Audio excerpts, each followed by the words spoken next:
Desde su formación, hace miles de millones de años, la Tierra ha sufrido una serie de catástrofes. Hace 250 millones de años, las mayores erupciones volcánicas que ha experimentado el planeta estuvieron a punto de borrar todo rastro de vida. Fue la mayor extinción masiva de la historia. Pero de no haberse producido, los humanos no existiríamos. Esta es la historia del planeta de fuego.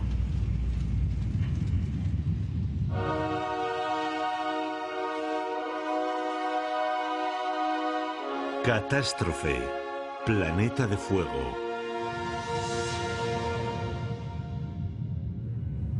En sus últimos 4.500 millones de años de vida, la Tierra ha sufrido terribles desastres. Para asimilar la enorme escala temporal de los eventos que nos han dado forma, imaginemos la historia de la Tierra comprimida en las 24 horas que dura un día. A las 10:40 de la noche, hace 250 millones de años, todas las especies del planeta se enfrentaban a la extinción. Ocurrió durante el periodo pérmico. Un cataclismo desencadenó una reacción en cadena mortal que aniquiló a casi todas las especies de plantas y animales. Recibe el nombre de extinción masiva o gran mortandad y fue la mayor que sufrió nuestro planeta. El 95% de los seres vivos desapareció. Según el paleontólogo sudafricano Roger Smith, fue el momento más dramático de la historia. La extinción masiva de finales del Pérmico fue terrible. Desde la aparición de la vida, no ha habido otra que llegara a exterminar al 95% de las especies, tanto terrestres como marinas, y ocurrió en un periodo muy breve. Fue una aniquilación catastrófica que cambió el curso de la evolución. Pero los humanos estamos aquí gracias a ese 5% que sobrevivió. De no haber sido por aquellos animales que estaban preadaptados o que fueron capaces de sobrevivir a aquella gran sequía, no existiría la vida en la Tierra. ¿Pero qué ocurrió? ¿Y cómo ocurrió? Este misterio ha intrigado a los científicos desde que fueron descubiertos los primeros vestigios de la catástrofe hace casi medio siglo. Determinar cuál fue la causa de la extinción es un elemento clave para comprender la evolución de la vida en la Tierra.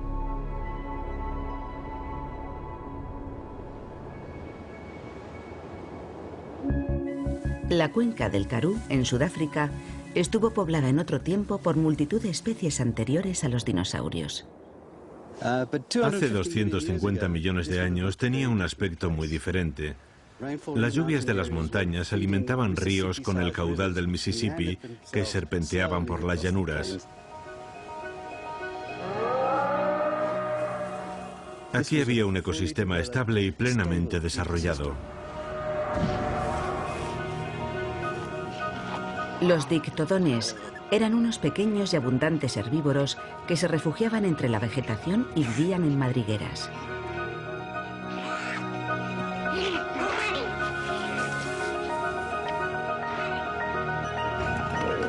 Grandes manadas de herbívoros del tamaño de vacas, llamados dicinodontes, pastaban en las praderas.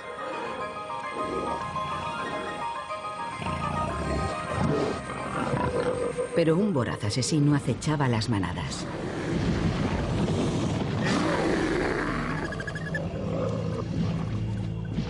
Más de 150 millones de años antes de la aparición del tiranosaurio, el gorgonópsido era el carnívoro más temible del planeta. Sus grandes y poderosos colmillos le convirtieron en el rey de los depredadores del mundo pérmico.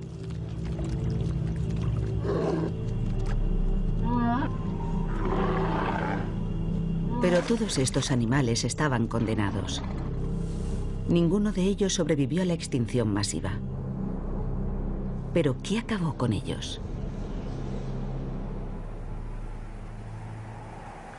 Las pistas que indican cómo murió el mundo pérmico están enterradas en la cuenca del Karoo. Bajo este desierto, los paleontólogos han desenterrado estratos de rocas sedimentarias de este turbulento periodo. Las rocas sedimentarias estaban divididas en capas. Cada capa representa el momento en que fueron depositadas. Las capas más antiguas están abajo y las más recientes arriba. Estas rocas son como una máquina del tiempo. Nos permiten retroceder en la historia 250 millones de años.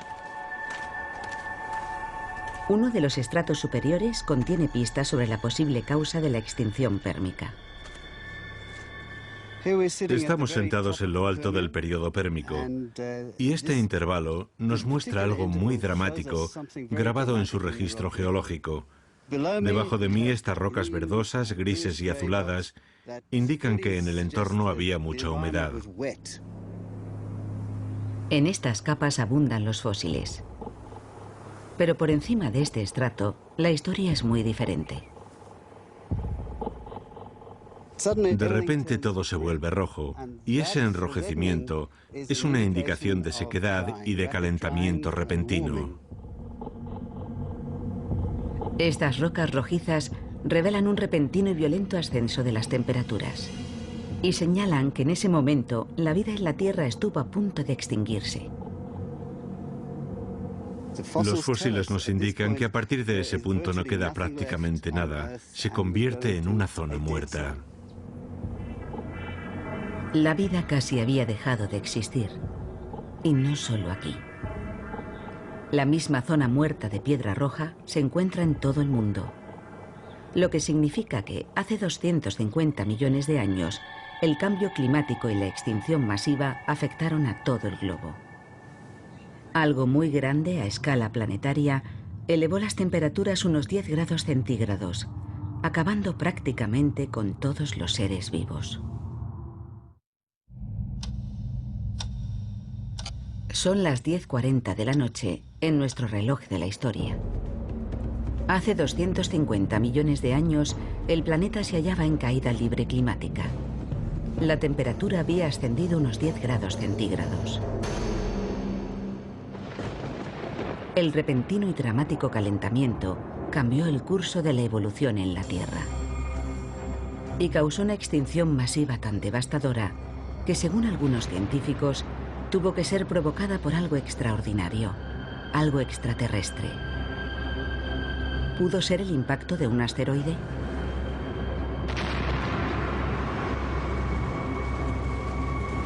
Un impacto cósmico habría proyectado miles de millones de toneladas de polvo y rocas a la atmósfera, que habrían bloqueado el Sol, impidiendo el crecimiento de las plantas, haciendo descender las temperaturas y provocando el colapso de la cadena alimenticia. Una extinción provocada por el impacto de un asteroide se habría producido en tan solo unas décadas. Pero esa no es la historia que cuentan las rocas. Durante los últimos 10 años, el profesor Paul Wignall y un equipo de la Universidad de Leeds, Inglaterra, han examinado restos del periodo de la devastadora extinción masiva, recogido miles de muestras y filmado innumerables horas de vídeo en sus expediciones a Groenlandia. Las rocas confirman un periodo de cambio climático y mucho más.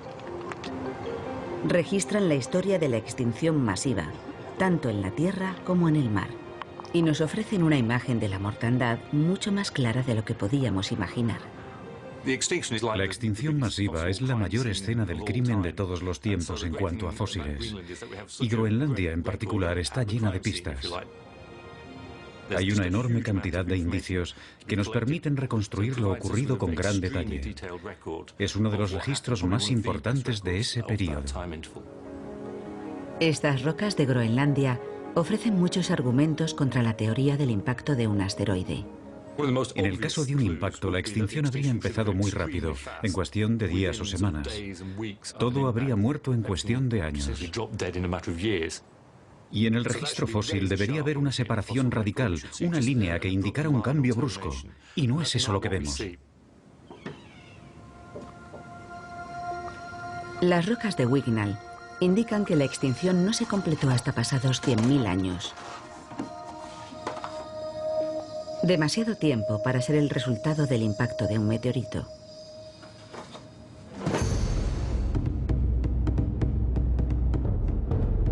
Las muestras halladas en Groenlandia sugieren que la extinción tuvo una causa diferente.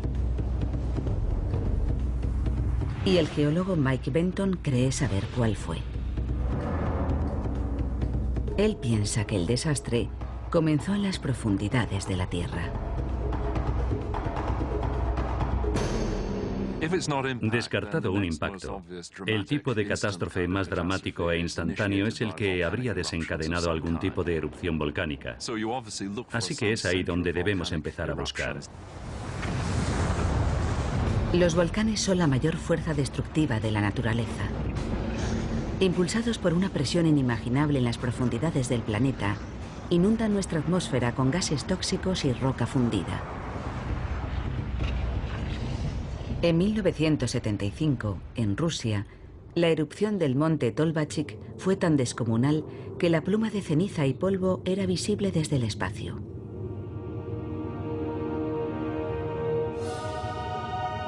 Pero las erupciones volcánicas eran mucho mayores y más violentas hace 250 millones de años, como demuestran los hallazgos encontrados en Rusia oriental.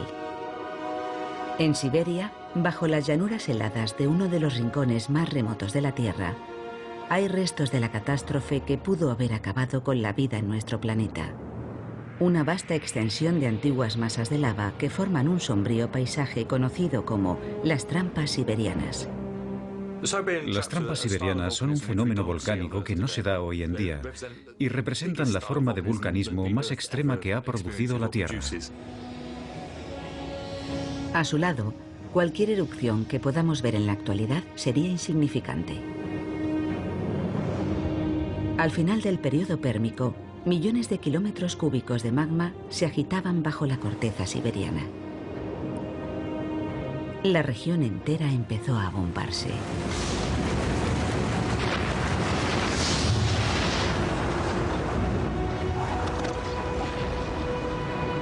Finalmente, como una enorme ampolla, la corteza reventó, expulsando enormes cantidades de lava y sepultando la región bajo un mar de roca fundida.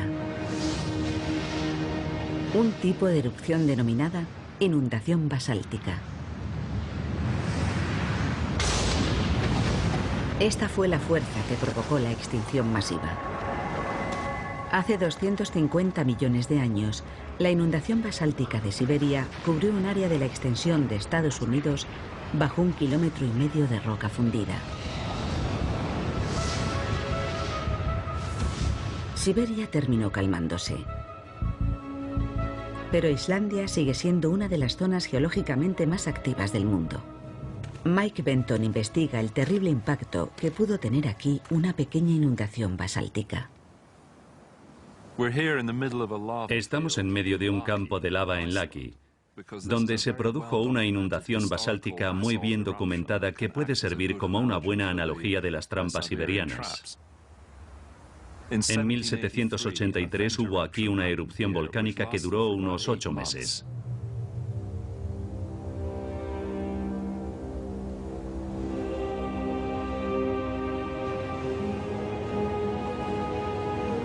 Una fisura volcánica de casi 30 kilómetros lanzó chorros de lava a 1.200 metros de altura. Fue algo insignificante comparado con las erupciones siberianas. Pero aún así, fue un desastre. Los volcanes producen lava, que mata localmente, pero también producen ceniza y gas. La lava tiene un alcance relativamente corto. Las cenizas llegan más lejos, transportadas por el aire, pero lo que realmente mata son los gases. La erupción de la fisura de Laki produjo grandes cantidades de dióxido de azufre, un gas que tiene un impacto mortal sobre el medio ambiente. Cuando se mezcla con el vapor de agua, se convierte en ácido sulfúrico y entonces cae sobre la Tierra en forma de lluvia ácida. Numerosos testimonios narran sus terribles efectos. Los habitantes de Laki sufrieron quemaduras en los ojos y experimentaron grandes dificultades para respirar. El ganado también sufrió quemaduras en la piel y las plantas murieron. La cadena alimenticia empezó a desmoronarse. Y aquello no fue más que el principio. Parte del ácido sulfúrico no cayó a la Tierra. Permaneció flotando en la atmósfera en forma de diminutas gotas. Gotas que reflejaron la luz del Sol y enfriaron la superficie del planeta. El frío que siguió a la erupción mató a más gente que los daños inmediatos causados por el ácido sulfúrico. Los inviernos fueron muy fríos durante los 2 o 3 años siguientes, y no solo en Islandia. En el norte de Europa la pérdida de las cosechas provocó numerosas muertes. La erupción de Laki mostró a Benton que el enfriamiento producido por el dióxido de azufre volcánico es mortal. Y que sus efectos se dejan sentir a miles de kilómetros. Cuesta imaginar la devastación en las trampas siberianas. Laki estuvo escupiendo gas y lava durante 8 meses y cubrió de roca fundida un área de 500 kilómetros cuadrados.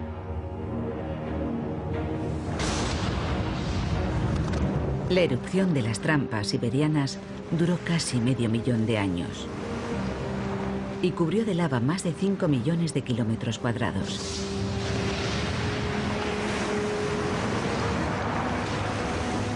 Fue 200.000 veces más grande que la de Laki.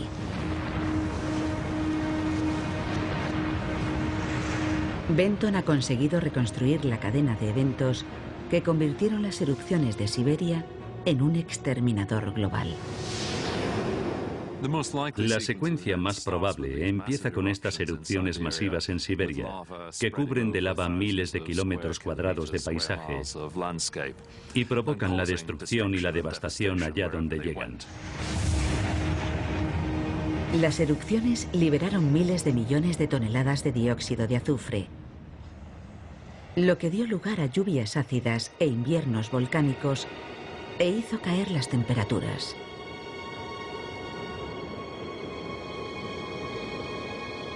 El cambio climático acabó con las plantas de todo el planeta y rompió la cadena alimenticia. Los herbívoros, como los dicinodontes, murieron de hambre. Y con ellos los carnívoros a los que servían de alimento. Un 10% de las especies desapareció. Pero esto no era más que el principio. Otro gas liberado por las trampas siberianas iba a empeorar enormemente las cosas.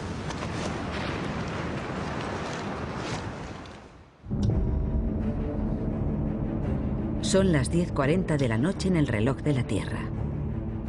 Hace 250 millones de años.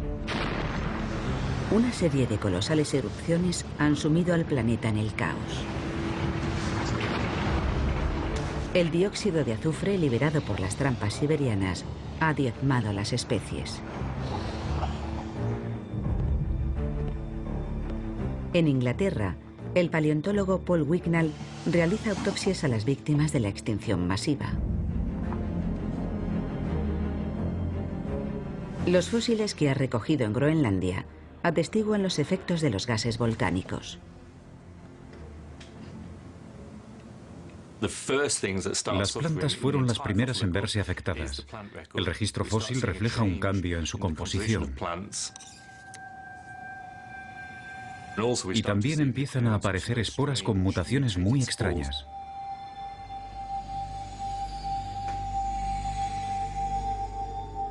Las plantas fosilizadas muestran un mundo que lucha por adaptarse al cambio climático.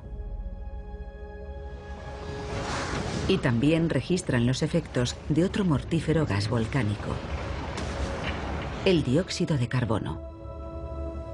Los pequeños orificios que aparecen en la superficie de las hojas son indicadores claros de la cantidad de CO2 que había en el aire.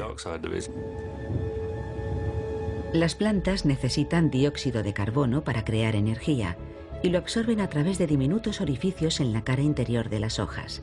Cuanto más CO2 hay en el entorno, menos orificios necesita la planta para absorberlo. Cuando los científicos estudiaron las hojas fosilizadas de hace 250 millones de años, descubrieron una llamativa y repentina reducción del número de orificios. Todo indicaba que al principio de la extinción, los niveles de dióxido de carbono se habían disparado. Y eso solo podía significar una cosa. Las erupciones de las trampas siberianas debieron liberar miles de millones de toneladas de CO2. Este gas de efecto invernadero convirtió el enfriamiento global en calentamiento global. Los científicos calculan que la cantidad de dióxido de carbono que contenía la atmósfera tras las erupciones era 20 veces superior a la actual, más que suficiente para afectar radicalmente al clima y provocar un calentamiento global desbocado. El resultado fue una elevación de la temperatura global de al menos 5 grados centígrados. Y se produjo de forma episódica. Es posible que hubiera repetidas subidas periódicas. Una subida de 5 grados centígrados puede no parecernos excesiva, pero tuvo un efecto devastador en el clima de la Tierra. El calentamiento de la atmósfera afecta la forma en que se genera y distribuye la lluvia. Al elevar la temperatura, el CO2 alteró los sistemas climáticos globales. En las regiones ecuatoriales simplemente dejó de llover. En Sudáfrica, la cuenca del Karoo sufrió intensamente el impacto del cambio climático. Sus verdes praderas se convirtieron en un desierto abrasador. El paleontólogo Roger Smith intenta descubrir cómo afectó este rápido cambio de paisaje a los habitantes del Karoo. Y ha encontrado a una de las víctimas.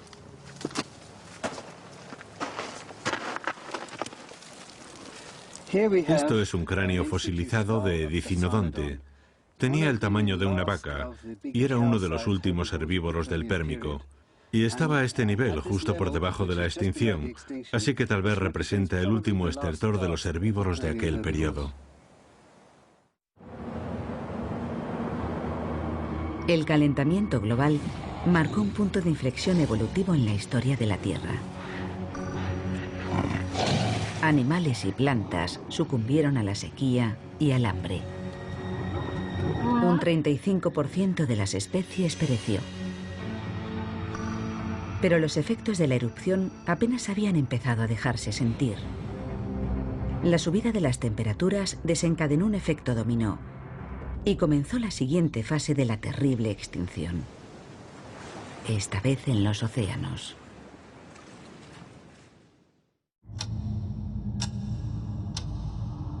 Son las 10:40 de la noche en el reloj de la Tierra. Hace 250 millones de años. Las erupciones volcánicas masivas liberaron primero dióxido de azufre, que enfrió el planeta, y después dióxido de carbono, que lo recalentó. Estos bruscos cambios climáticos acabaron con plantas y animales. La extinción se adueñó de la Tierra. Fue la primera fase del terrible exterminio de prácticamente todas las formas de vida. Pero también un momento crucial en la historia de la evolución. El futuro de la vida pendía de un hilo, pero no en todas partes. Hasta entonces, los océanos habían escapado de la extinción. Los océanos estaban llenos de vida. Había arrecifes de coral y otros muchos tipos de criaturas, como los tiburones, habitaban el lecho marino. Había una enorme diversidad. El agua sería de color azul como en cualquier mar tropical. A cierta distancia tendría el aspecto de un arrecife actual. Pero el cambio climático iba a cambiarlo todo. El paleontólogo Paul Wignall ha encontrado pruebas de la siguiente fase de la mortífera extinción masiva: la muerte de los océanos. Esta es una de las rocas que hemos recogido en Groenlandia. Es muy negra, algo típico de este periodo, pero lo más revelador son estos bonitos cristales dorados. Esto es pirita, el oro de los tontos. Y si está ahí es porque no había oxígeno en el suelo marino. Es un descubrimiento de gran importancia. El llamado oro de los tontos solo puede formarse en un entorno carente de oxígeno. El descubrimiento de pirita en rocas de hace 250 millones de años solo puede significar una cosa. De alguna forma, los océanos se habían quedado sin oxígeno. Era un hallazgo de gran trascendencia, desconocido hasta entonces. Revelaba una repentina ausencia de oxígeno en el último período del Pérmico, algo completamente nuevo. Nos estaba sugiriendo una forma muy diferente de exterminio de la vida marina.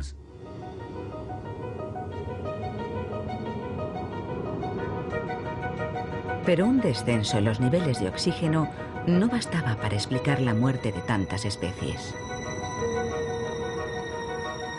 Un misterio que ayudó a resolver una investigación en el Parque Nacional de Green Lake, en el norte del estado de Nueva York. El geólogo marino Lee Camp ha descubierto el proceso que probablemente causó el exterminio de casi toda la vida marina hace 250 millones de años. Green Lake es como un microcosmos de lo que pudieron ser los océanos a finales del Pérmico, cuando se produjo la gran extinción masiva. Es un hábitat único, y lo que lo diferencia de la mayoría de los lagos es que en la superficie es un lago normal, pero en el fondo su agua es venenosa.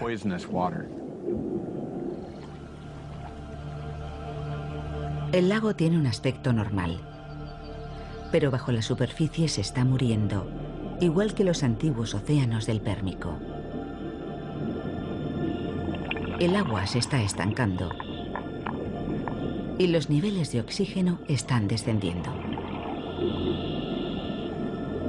Camp y un equipo de la Universidad de Pensilvania llevan 5 años monitorizando la lenta muerte del lago. En el fondo, han encontrado colonias de cromatiales o bacterias rojas del azufre, un organismo que solo vive en aguas ricas en un gas altamente tóxico, el sulfuro de hidrógeno. El sulfuro de hidrógeno o ácido sulfídrico es un residuo producido por bacterias que prosperan en aguas carentes de oxígeno. Cuando los niveles de oxígeno caen hasta un punto mínimo, los organismos que no toleran el oxígeno empiezan a multiplicarse y a producir un residuo, el ácido sulfídrico, que es venenoso para los seres que respiran oxígeno. El ácido sulfídrico es un ingrediente clave en la formación de la pirita. Las grandes cantidades de pirita presentes en las rocas recogidas en Groenlandia indican que el mismo proceso que se está desarrollando en este lago tuvo lugar a gran escala en los océanos pérmicos. Camp y su equipo están registrando el ascenso de los niveles de ácido sulfídrico y lo hacen controlando el crecimiento de las bacterias rojas del azufre y las variaciones de la profundidad a la que se encuentran. Saben que han encontrado bacterias cuando sacan agua rosada. El agua rosada indica la presencia de bacterias rojas del azufre. Es lo que nos indica que estos organismos han alcanzado una densidad de población considerable. Cuando hay tantos, el agua se vuelve rosada. Por debajo de esta capa tóxica, los animales que respiran oxígeno no pueden sobrevivir. Camp va registrando minuciosamente la profundidad a la que encuentra agua rosada en las diferentes zonas de Green Lake.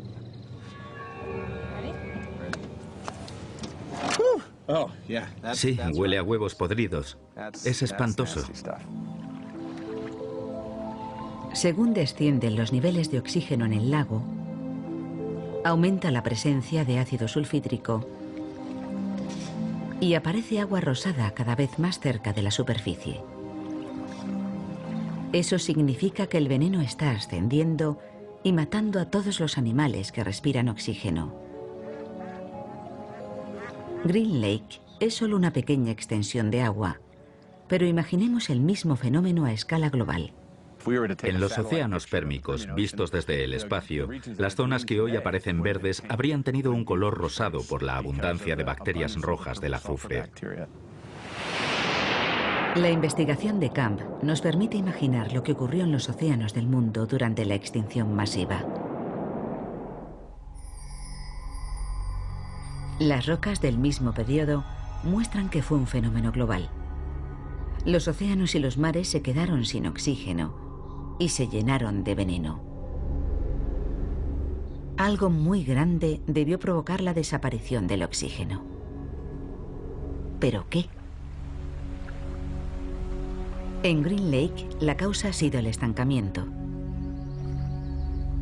El agua ha dejado de circular. Y recientes investigaciones han descubierto que hace 250 millones de años ocurrió lo mismo a escala global. Normalmente, el oxígeno se disuelve en la superficie del agua marina. A continuación, es transportado por las corrientes que circulan entre el ecuador y los polos. En el ecuador, el sol calienta el agua marina. Cuando el agua caliente se mueve hacia los polos, se va enfriando y se hunde, transportando el oxígeno disuelto y permitiendo que los océanos y sus habitantes respiren. Hace 250 millones de años, el proceso era el mismo. Pero entonces se produjo la erupción de las trampas siberianas y la temperatura subió unos 5 grados. Lo más significativo para el mundo y para los océanos fue la forma en que afectó a la circulación de estos. Es como dejar una pecera en la ventana a pleno sol. El agua pierde el oxígeno y termina estancándose. Y eso es precisamente lo que creemos que le ocurrió a los océanos a finales del período pérmico.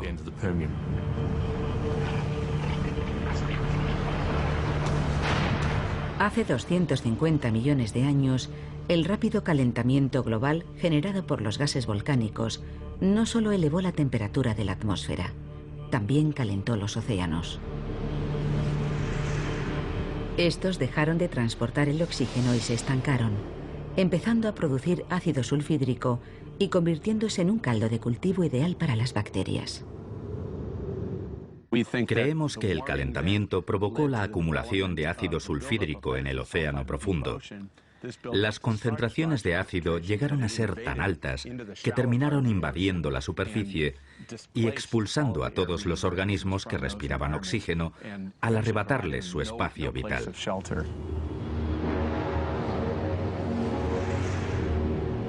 El cambio climático, desencadenado por las trampas siberianas, ya había matado a 1/3 de las especies terrestres. Y al elevar la temperatura de los océanos, provocó la muerte de casi el 100% de la vida marina. Pero la matanza no había terminado.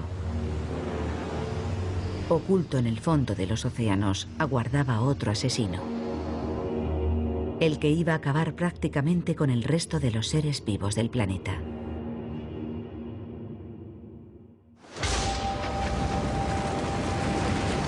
Las erupciones de las trampas siberianas habían sumido a la Tierra en el caos, cubriendo un área similar a la de Estados Unidos con una densa capa de roca fundida. Lo que puso en movimiento una cadena de eventos que estuvo a punto de acabar con todas las especies de la Tierra. El dióxido de azufre provocó lluvias ácidas e inviernos repentinos. Y a continuación, el dióxido de carbono elevó tanto la temperatura que la cadena alimenticia se colapsó. Los océanos se calentaron y los niveles de oxígeno se desplomaron. Las bacterias saturaron el agua de ácido sulfídrico. convirtiendo los mares en una zona de exterminio. Estos fenómenos acabaron con un 70% de las poblaciones vegetales y animales en tan solo 50.000 años. Pero las especies que consiguieron sobrevivir iban a recibir el golpe de gracia.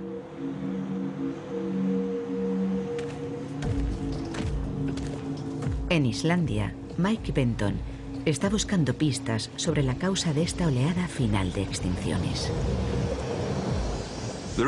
Cuesta comprender que un aumento del CO2 y una repentina subida de las temperaturas pudieran causar una catástrofe de tales dimensiones. Un ascenso repentino de 5 grados centígrados no exterminaría la vida de una forma tan catastrófica. Algo más tuvo que contribuir a una extinción a tan gran escala.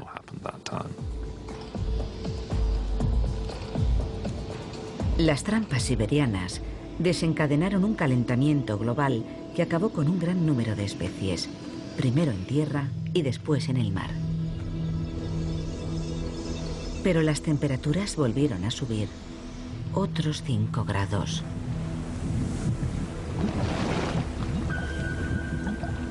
Provocando una segunda oleada catastrófica de extinciones en tierra firme. Los científicos sabían que el CO2 liberado por las trampas siberianas había provocado la primera subida global de las temperaturas, pero el segundo salto seguía siendo un misterio. Debían encontrar algo aún más fuerte, capaz de acelerar el calentamiento global a una escala sin precedentes.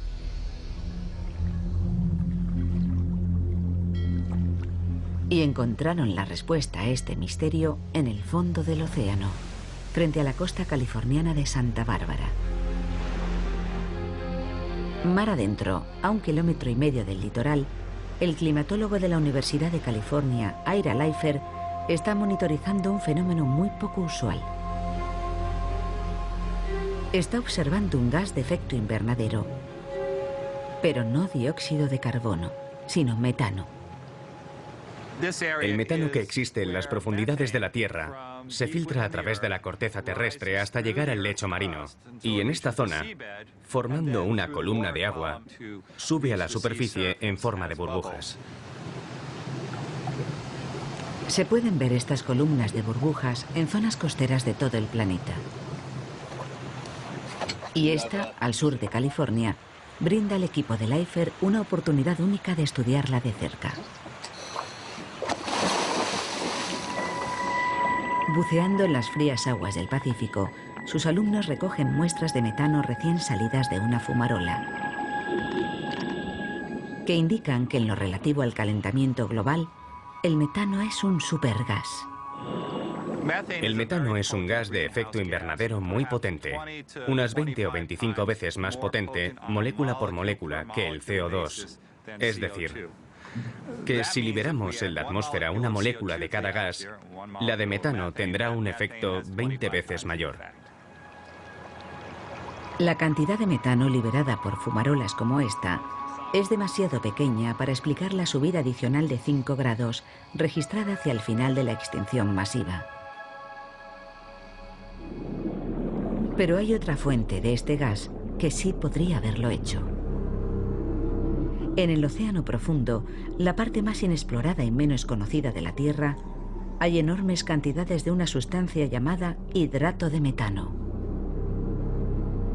El hidrato de metano es un sólido cristalino compuesto por gas metano y agua helada. Se calcula que 30 billones de toneladas yacen congelados en el fondo marino. En estado gaseoso, desencadenaría un desastre global. Leifer piensa que tal vez fue eso lo que ocurrió hace 250 millones de años. Si imagináramos la extinción masiva como algo comparable a un genocidio, a una escala inimaginable, y nos preguntáramos quiénes pudieron ser los responsables, en primer lugar, examinaríamos los indicios y haríamos una lista de posibles culpables. Y en el primer puesto estaría el hidrato de metano, por su gran volumen y su conocida inestabilidad. El metano congelado es ultrasensible al calor. Una pequeña elevación de la temperatura podría desestabilizarlo y provocar la liberación de este poderoso gas de efecto invernadero. Si la atmósfera se calentara, el océano también lo haría. El hidrato de metano liberaría el gas que, al calentar aún más la atmósfera, produciría un nuevo aumento de la temperatura y la liberación de más metano. Sería un ciclo constante de retroalimentación. Hace 250 millones de años, miles de millones de toneladas de gases volcánicos desencadenaron uno de estos ciclos. La temperatura de la Tierra se elevó 5 grados centígrados, suficiente para deshelar el hidrato de metano congelado del fondo de los océanos y liberar en la atmósfera miles de millones de toneladas de este poderoso gas de efecto invernadero.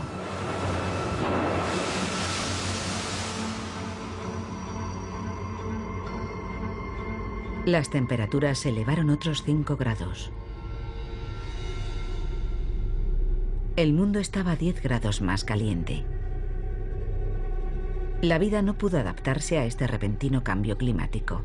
La casi totalidad de los seres vivos sucumbió. Primero murió la escasa vegetación que quedaba.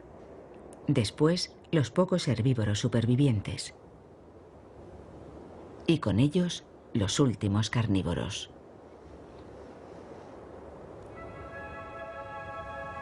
La cadena alimenticia no solo se había roto, prácticamente había dejado de existir.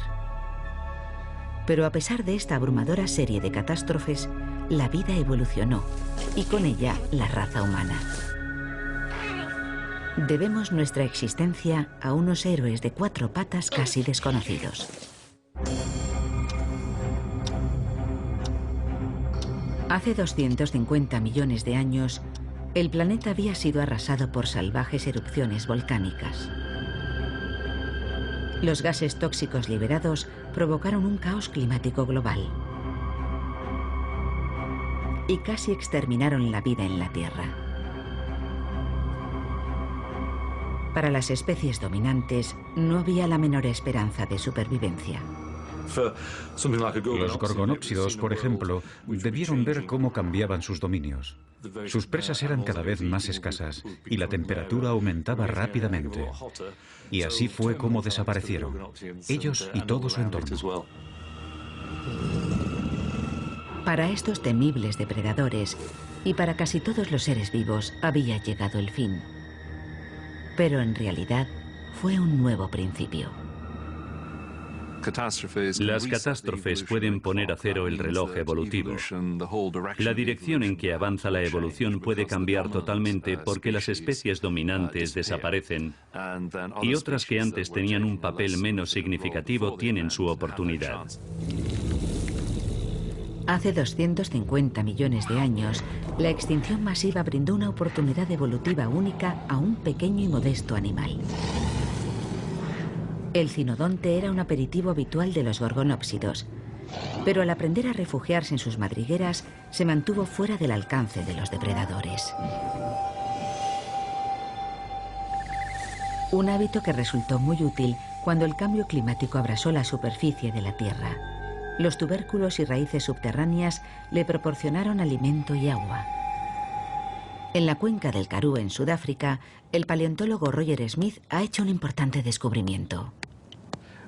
Esto es una madriguera del Triásico inferior y sabemos por los fósiles que hemos encontrado en ella que era un refugio de cinodontes. Los cinodontes se refugiaron en madrigueras a finales de la gran extinción del Pérmico. Y es muy posible que esa fuera una de las razones que les permitió sobrevivir a la gran sequía de aquella época. Los cinodontes pasaron a convertirse en una de las especies dominantes del Nuevo Mundo. De no haber sido por ellos, nosotros no existiríamos. Uno de sus descendientes acabó convirtiéndose en mamífero, y de no haber sido por ese superviviente de la línea del cinodonte, no habrían evolucionado los mamíferos ni tampoco nosotros. Así que tenemos mucho que agradecerles. Hace 250 millones de años, la vida sufrió un golpe devastador. Sin embargo, consiguió recuperarse, creando nuevas especies y ecosistemas. Pero el mismo tipo de catástrofe que dio a nuestros antepasados su oportunidad podría volver a producirse. Erupciones como la de Laki en Islandia se producen una vez cada 20 millones de años. Las gigantescas, como la de las trampas siberianas, son aún más infrecuentes. Ocurren cada varios cientos de millones de años. Pero ocurren. Es difícil aceptar que la Tierra pueda provocar una devastación extrema y que no haya nada que nosotros, con toda nuestra tecnología, podamos hacer para impedirlo. Ante una erupción semejante a la de las trampas siberianas, es difícil calcular cuántos seres humanos podrían protegerse de ella, pero sin duda provocaría una mortandad y una destrucción terribles. Nadie estaría a salvo.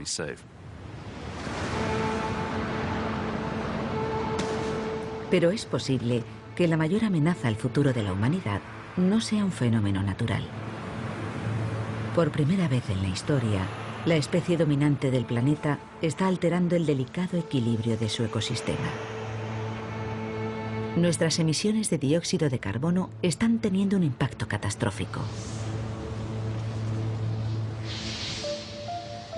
Tenemos el potencial de liberar 2 o 3 billones de toneladas de dióxido de carbono en el próximo par de siglos. Las trampas siberianas liberaron una cantidad similar, pero lo hicieron a lo largo de milenios, quizá en 1 millón de años. Así que estamos hablando de comprimir el evento de las trampas siberianas en la corta historia de la actividad humana en tan solo 1 o 2 siglos. Da miedo pensarlo. Los científicos temen que el calentamiento global descontrolado del pasado pueda volver a ocurrir en el futuro. Más de 30 billones de toneladas de hidrato de metano yacen congelados en el fondo del mar, y la posibilidad de que se deshielen masivamente es hoy tan real como lo fue hace 250 millones de años. Pero esta vez lo habremos provocado nosotros. Si seguimos contaminando al mismo ritmo, provocaremos una catástrofe. La cuestión es cuánto tardaremos en hacerlo. La extinción masiva de finales del Pérmico fue uno de los capítulos más importantes de la historia de la vida. Estuvo a punto de hacerla desaparecer para siempre. Pero los supervivientes se convirtieron en nuestros antepasados directos. De no haberse producido, nosotros no estaríamos aquí.